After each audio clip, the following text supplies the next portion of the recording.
Hola, soy Camila Peralta. Muy pocos en Centroamérica están pensando en la posibilidad de un ataque terrorista por parte de algún grupo radical o extremista. Pero después de los recientes ataques, quizás sea el momento de tomar esta amenaza más en serio, ya que dentro de la región se encuentran no solo embajadas y consulados, sino también grandes intereses para países que están en la mira de terroristas. Terroristas que no discriminan raza, sexo, edad, nacionalidad, son ataques criminales. Empecemos nuestro análisis inteligente del tema de interés de hoy, midiendo junto a expertos a qué se enfrenta realmente la región centroamericana. Y lo hacemos con lo que fue noticia hace tan solo unos días en Niza, Francia. Bienvenidos al cierre.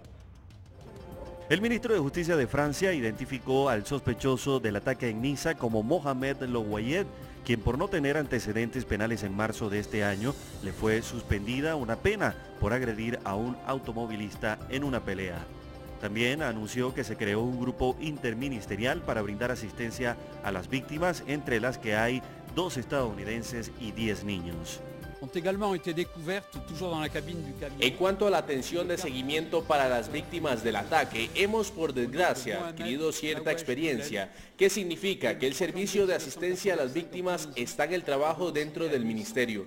Los fondos que habían previstos para distribuir han sido puestos a disposición y las responsabilidades que son nuestras están en línea con las expectativas de nuestro país. Minuto a minuto, la cifra de muertos va en aumento. El presidente francés extendió por 3 meses más el estado de emergencia en el país.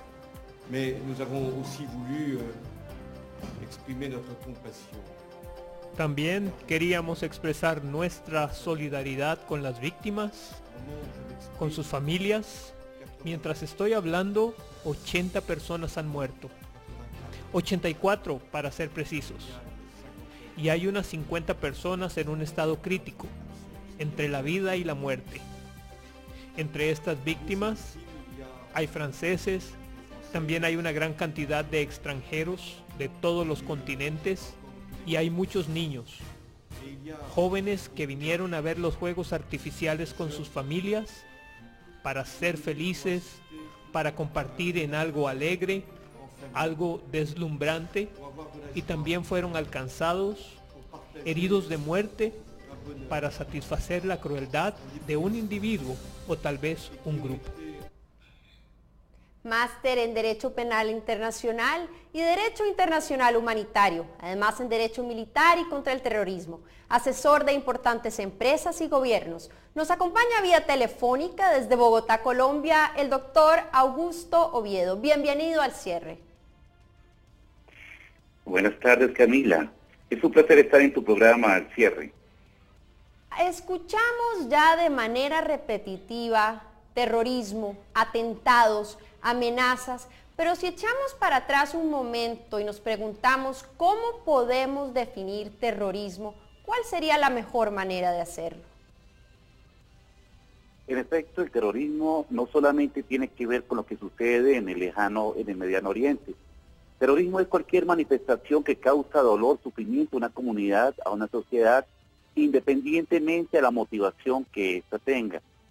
Puede tener motivación política, motivación religiosa, motivación ideológica, cualquier fanatismo, rencor, odio o generar miedo para intimidar a una sociedad, a las autoridades o a los organismos internacionales.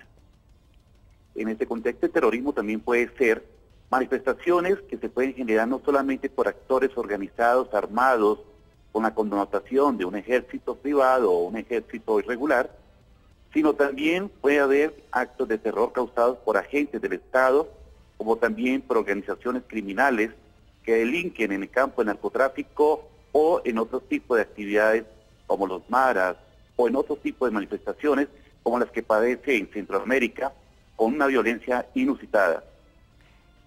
Doctor Oviedo, escuchábamos anteriormente al presidente Hollande haciendo noticias acerca de lo que pasó en Niza y casualmente hablaba del tema de una persona individual que fue el que incitó este miedo. Hablamos del tema del lobo solitario, aquí también recientemente el presidente Barack Obama dijo que era un gran peligro con lo que sucedió en Orlando, estas personas que realmente no se sabe ni cómo ni cuándo van a atacar. ¿Existe este tipo de riesgo en la región y particularmente en Centroamérica? En efecto, el lobo solitario es lo que se denomina un terrorista, que es distinto a una organización terrorista. Ambos tienen connotación y manifestaciones de daño, miedo que infunden a las autoridades y a la sociedad. Pueden causar daño. Existen formas colectivas de causar ese daño de manera estructurada y organizada, grupos de terrorismo, o de manera individual, terrorista. Y ambos tienen una gran capacidad de peligrosidad. El organismo terrorista o el grupo terrorista puede actuar con más de un elemento, pero en determinados actos de terror, desarrollando actividades terroristas, puede hacerlo con uno de sus integrantes o varios de estos, de manera individual o de manera coordinada, con lo que se desarrollarían otros elementos integrantes de ese grupo terrorista. El terrorismo que normalmente estamos escuchando en las noticias y de manera repetida es ese terrorismo que está conectado con matar por el respeto a la religión, por el respeto a Alá.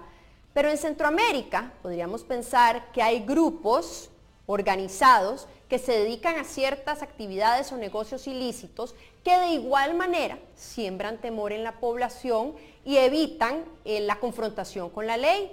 Por lo tanto, le pregunto si estamos frente a un caso de algo que en la región se le podría llamar como terrorismo tropicalizado.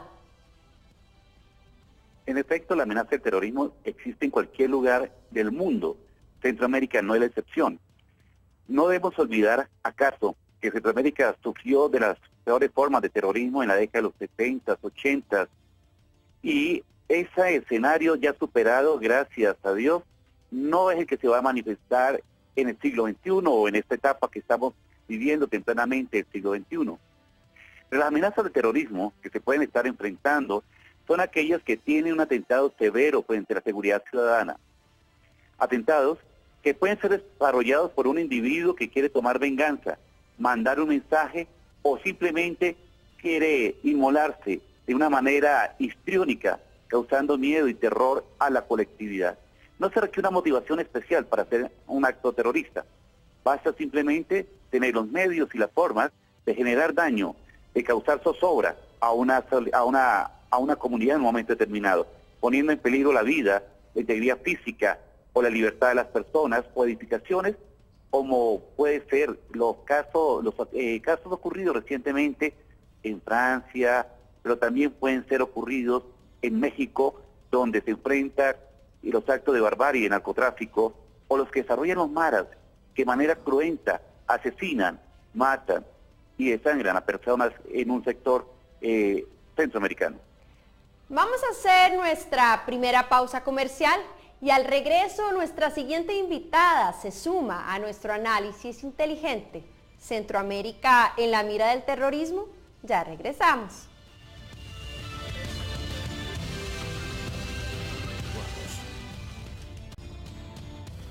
El terrorismo parece ser algo lejano en el ente de los centroamericanos.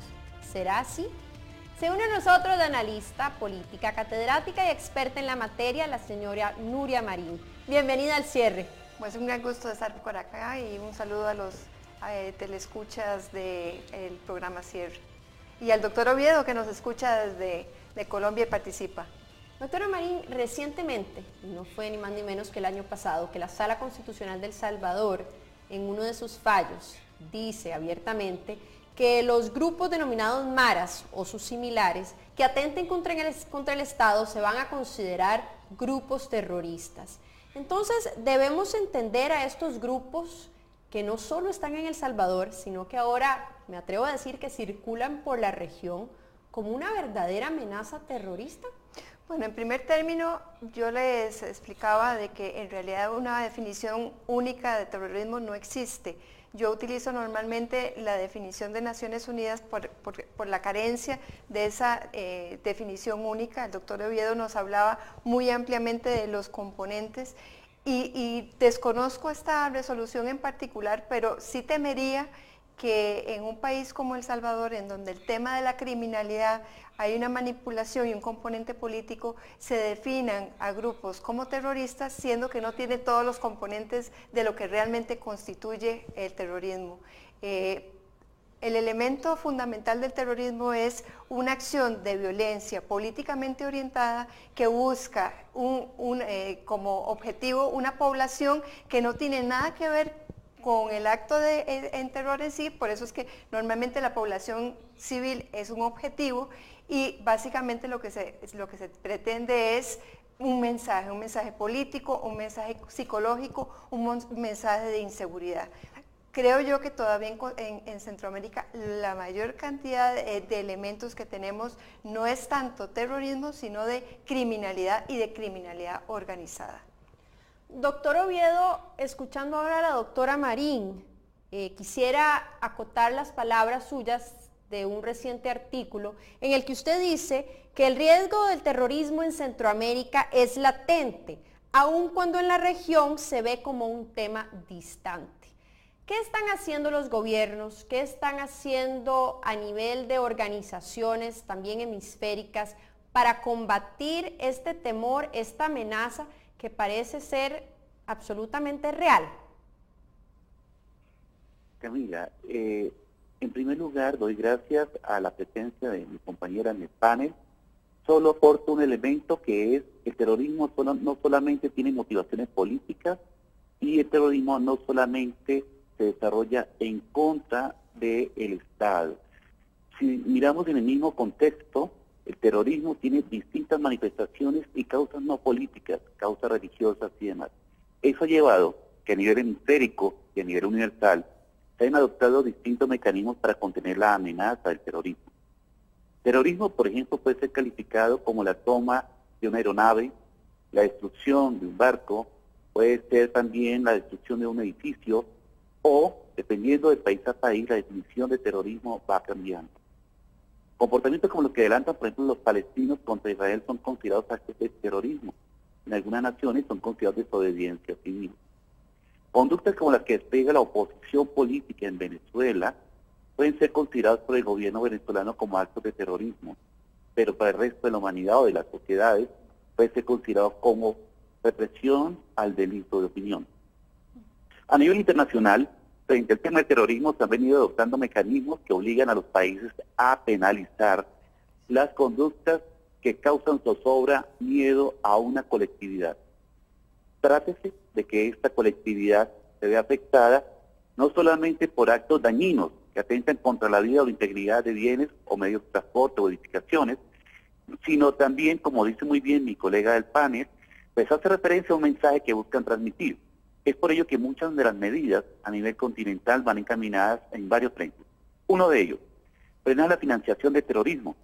Se considera tan responsable quien pone la bomba a quien pone los medios económicos para que un individuo terrorista o una organización, conjunto de personas de terror, grupo terrorista, desarrollen conductas al terrorismo, que desarrollen conductas que generen miedo o zozobra en una sociedad. 2. Se considera conducta terrorista no solamente el acto individual, sino también se trata de establecer lo que se conduce a ver el daño que se genera, el miedo o el mensaje, al margen del mensaje que se transmite, el daño que genera la sociedad. Por eso se limita, por ejemplo, a transmitir actos violentos o transmitir escenas de masacre o de muerte, porque eso justamente potencializa el mensaje de terror que quiere conducir el terrorismo. Doctora Marín, hablábamos inclusive ahora fuera de cámaras, que este mensaje de terror, este sembrar el miedo en la sociedad civil, es un efecto muy delicado porque además se traduce en un efecto boomerang, en un efecto hacia la población que la población no necesariamente sabe cómo digerir, sabe cómo manejar. ¿Qué hacer con relación a esto? Bueno, esto es un tema muy importante porque efectivamente ese es el objetivo máximo de un acto de terror, generar inseguridad, generar incertidumbre en la población, que es una población que se siente vulnerable. ¿Por qué cuando sucedió el 11 de septiembre la gente se sentía vulnerable en Costa Rica? Bueno, porque Estados Unidos lo vemos cerca, igual en el caso de París. Tal vez no tanto si son actos terroristas en Oriente Medio porque es una región no cercana. Lo que hay que hacer como país, además de hacer todo un tema de inteligencia, preparar la legislación, preparar los cuerpos policiales, hay todo un tema que corresponde a la sociedad civil, que es que la mejor herramienta no es violencia, no es una respuesta armada, no es una respuesta policial, sino que es prevención, es inteligencia, es que cada ciudadano se sienta parte de ese órgano que le transmite a un órgano policial que ve un maletín mal puesto en un aeropuerto, o que si vamos a un parque de diversiones, cosa que yo viví en Estados Unidos, la ciudadanía inmediatamente alertar a cuerpos de policía de que hay un objeto extraño que ha sido dejado y que perfectamente podría ser un instrumento que atente contra la seguridad de todos. Y también hay un componente de respeto, tolerancia, de respeto a la diversidad, que parte de los hogares, que parte de las escuelas, que parte del colectivo social, porque detrás de lo que hay, detrás de la mentalidad de un terrorista, y no es fruto de la casualidad de que muchos de esos terroristas no son ciudadanos de otros países, traen una no historia. son extranjeros, normalmente son ciudadanos estadounidense, belga, francés, de segunda o tercera generación, que ha sufrido discriminación, que ha sufrido xenofobia y que se siente altamente resentido porque los padres llegaron a Estados Unidos, Francia, Bélgica, a un país que les abrió un mundo de oportunidades. Pero ese joven que no tuvo la experiencia de haber vivido en Afganistán, ese joven que no vivió en Túnez, se siente en alguna medida huérfano porque no es tunecino, pero tampoco sus pares franceses lo consideran un nacional. Hay una falta de arraigo. Y de respeto y sobre todo de que no haya discriminación.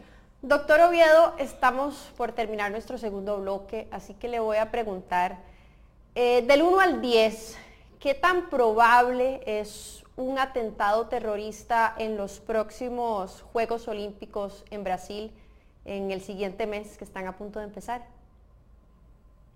7, teniendo en cuenta que es un escenario perfecto para mandar un mensaje de miedo, de terror, por la presencia masiva de personas en estos escenarios deportivos. Oviedo, por haber estado hoy en Al Cierre con nosotros. Así que mira. Recuerde que puede participar a través de nuestras redes sociales. La cita en Twitter es a través de @cb24. Además, mi correo electrónico, sería maravilloso que me escriba y que me cuente de qué quiere que hablemos. cperalta@cb24.tv. Vamos a nuestra última pausa comercial y ya regresamos. Ya regresamos. Continuamos. Hoy es Niza, Orlando. Podría ser mañana Managua, San José o Tegucigalpa. Seguimos con nuestro análisis inteligente de hoy, el tema de la amenaza terrorista en la región centroamericana, el extremismo y lo autóctono. Doctora Marín, hablamos de prevenir y hablamos de combatir el terrorismo, pero me atrevo a decir que se percibe y que se siente una gran inexperiencia en el tema en la región.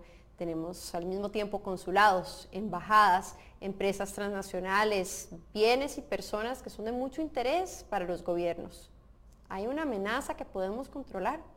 Bueno, en primer término, no la diría yo como una amenaza inminente, aunque perfectamente el terrorismo existe desde la antigüedad y puede suceder en cualquier momento. Sin embargo, hay ciertos elementos positivos en la región, hay otros no tan positivos.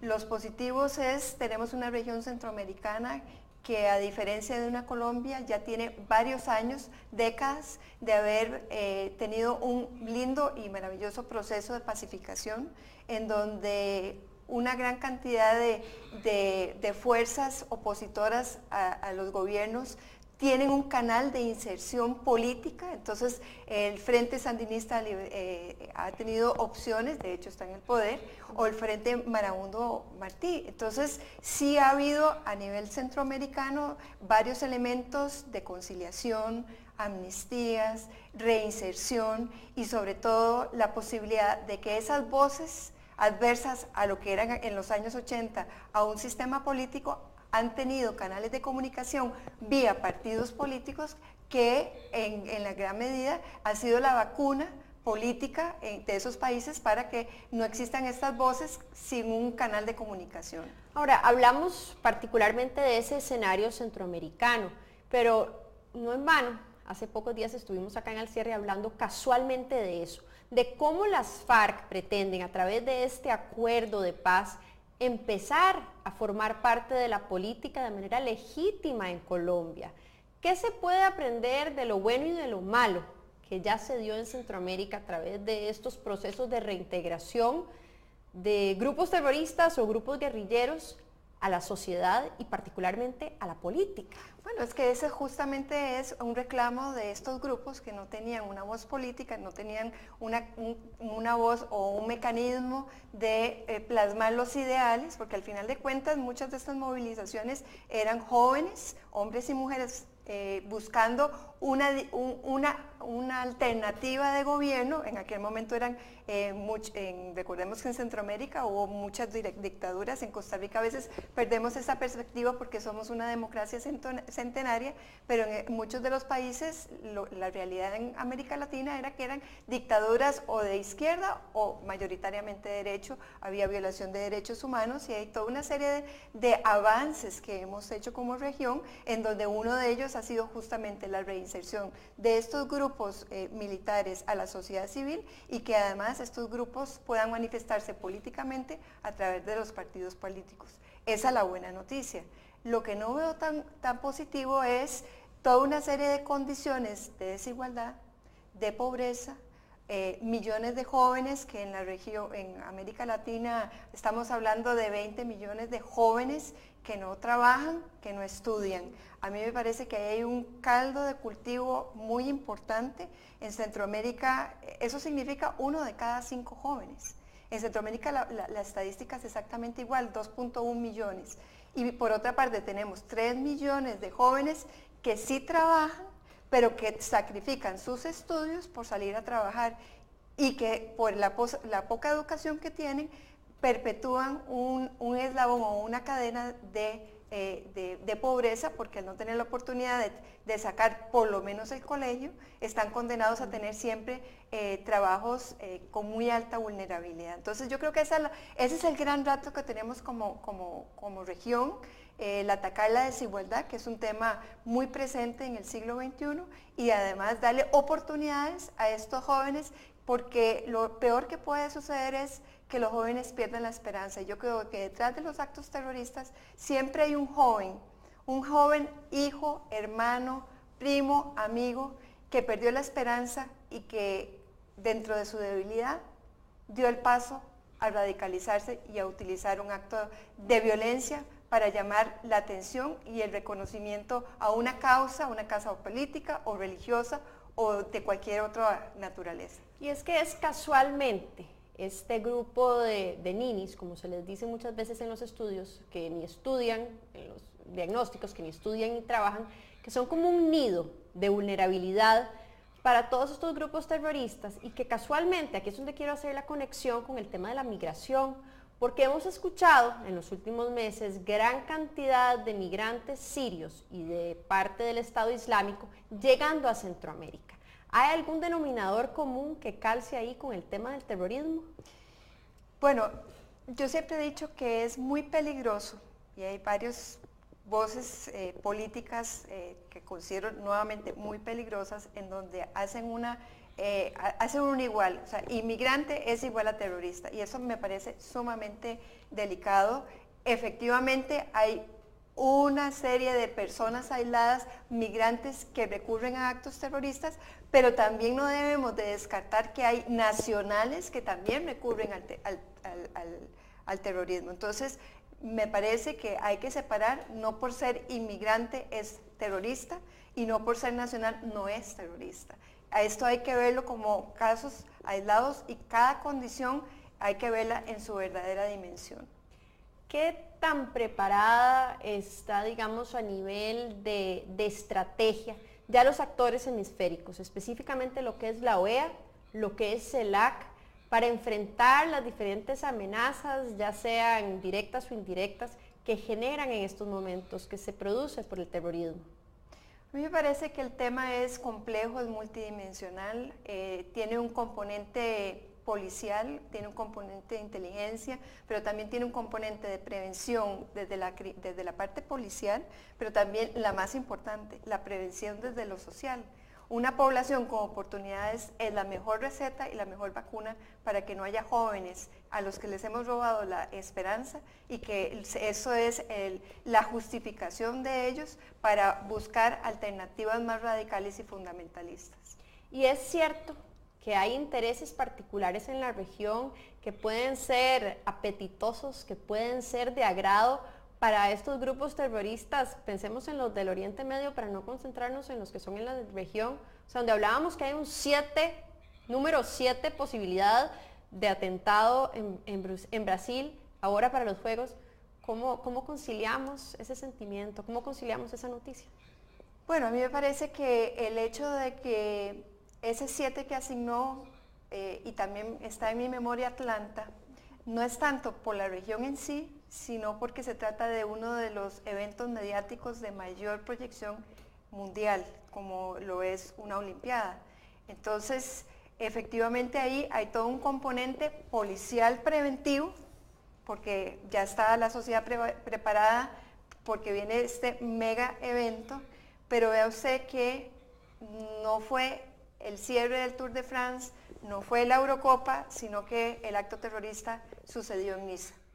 ¿Por qué? Porque también las personas que están detrás de los actos de terror son personas que calculan esto, y entonces yo siempre he dicho, en tema de considerar que podemos crear una sociedad 100% segura es desconocer las posibilidades reales de los cuerpos policiales o militares, y que la mejor receta en realidad está en un trabajo que tal vez políticamente es muy difícil de vender, porque es muy fácil vender el subir las penas, es muy fácil vender que vamos a subir el número de efectivos, pero en realidad, lo más importante es la prevención, el enseñar respeto, la tolerancia, el tener una sociedad abierta a la diversidad, una sociedad que tenga los mecanismos para integrar personas diferentes, y eso es en realidad los retos que tienen en cualquier parte del mundo, en Centroamérica, Estados Unidos y en Europa.